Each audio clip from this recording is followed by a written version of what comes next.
In the 50s, you could search the jukebox for your favourite tunes.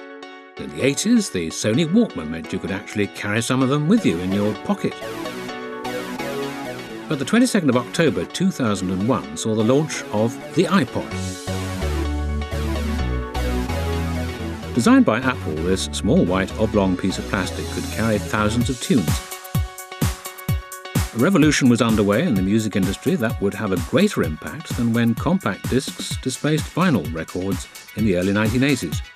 A revolution driven by technology that made it practical to distribute music over the internet and turn personal computers like the iPod into digital jukeboxes that could hold thousands of songs. And true to Apple form, the iPod looked good too, with its characteristic touch wheel controls and white headphones. In the urban jungle, it sent out a message saying, "I'm cool, I'm modern, and I've got up to 10,000 songs in my back pocket."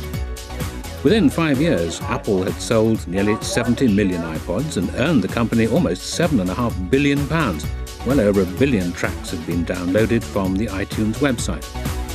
But the iPod was not just a toy for the fashionistas. Schools and colleges began to see uses for it in the classroom. Lectures could be downloaded and listened to on the way home. A downloaded tourist guide could steer you through a foreign city. And in the music business, bands like the Arctic Monkeys could supply their fans with music directly on the internet through sites like MySpace, bypassing the big production companies and keeping control of their own future. Podcasting was another phenomenon that spelled success for the iPod, and it wasn't just for the big TV and radio networks. People realized they could publish their own views and ideas. The podcast took off. Creating a new kind of church really does... Reverend Leonard Payne started to deliver his weekly sermon as a podcast on his personal website for his flock to download. Some called it iGod. Since the launch of the iPod, we have had the Mini, the Nano and the Shuffle. And, most recently, the iPhone.